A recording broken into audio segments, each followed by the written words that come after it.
قاضی فائز عیسیٰ صاحب نے جتنے فیصلے کیے ہیں اور جو انہوں نے زبان استعمال کی ہے اتنی پاک کرسی پہ بیٹھ کے، وہ میں بیان بھی نہیں کر سکتا ہوں. اس کا خمیازہ ساری قوم بھگت رہی ہے اور پتہ نہیں کتنی نسلیں بھگتیں گی ان کا کیا ہوا یہ.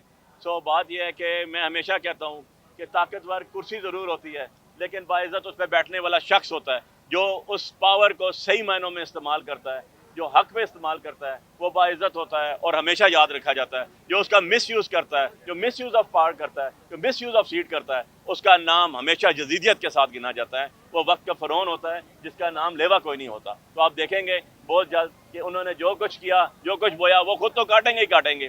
اور ہر جگہ پورے ملک میں کل انشاءاللہ مجھے امید ہے کہ پورے ملک میں ڈونلڈ ضرور تقسیم ہوں گے. علی بخاری صاحب نے جس طرح فرمایا ہے، یہ وکلا کی اس ٹیم کا حصہ ہیں جنہوں نے تمام ہمارے بے گناہ اسیران کے لیے دن رات محنت کی، اور وہ سارے ہی بیل آؤٹ ہونے کے بالکل قریب ہیں.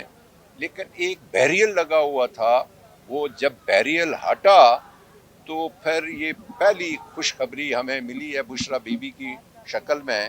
اور آج پورا پاکستان اس بات پہ اطمینان حاصل کر چکا ہے کہ بشرا بی بی کے بعد انشاءاللہ خان صاحب کی بھی رہائی ہوگی. اور میں آپ کے ذہن میں ایک سوال پیدا ہوتا ہے کہ خان صاحب کی رہائی کس طرح یہ ساری چیزیں شروع ہو گئی. تو میں آپ کو ان کی وہ چیزیں بتانا چاہتا ہوں کہ یہ دو گروپ تھے اور ہر ایک کے ساتھ ایک نے اپنا ذمہ کام لیا ہوا تھا.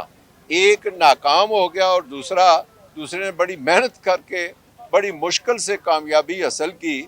تو اب جب کہ ملک چلانا ہے اور ان کی ذمہ داری ہے ملک چلانا، تو یہ ملک کی خاطر ہو رہا ہے. تو میں سمجھتا ہوں کہ خان صاحب کے بغیر یہ ملک نہیں چل پائے گا.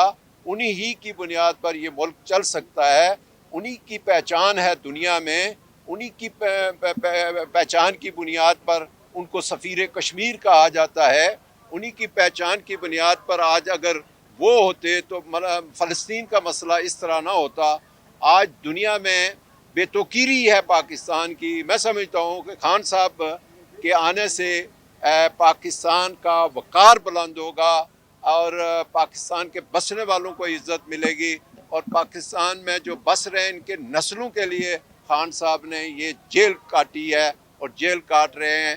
اور میں سمجھتا ہوں کہ ان کے ویژن کے مطابق بہت جلد پی ٹی آئی کی حکومت آئے گی، خان صاحب وزیر اعظم ہوں گے اور اس ملک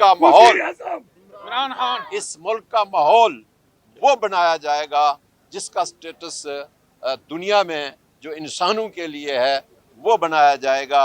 یہ ابھی بی بی خود ڈیسائیڈ کریں گی جی. ان کو تھوڑا کان میں پین تھا، ان کا طبیعت تھوڑی سی ناساز تھی، لیکن وہ خود بھی ڈیسائیڈ کریں گی کہ انہوں نے یہاں ٹریٹمنٹ کے لیے بلانا ہے یا کہیں جانا ہے. عوامی حقیقی نمائندے ہمارا لیڈر ہے، عوام کے دلوں میں رہتا ہے. جو ہم نہ ڈیل کو مانتے ہیں نہ ڈھیل کو مانتے ہیں.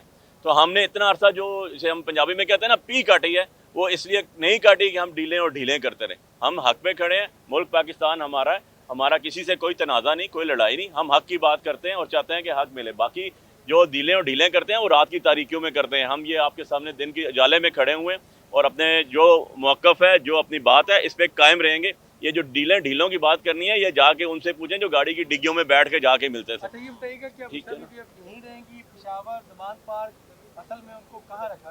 دیکھیں جی، بشرا بی بی کا یہ اپنا ڈیسیجن ہے.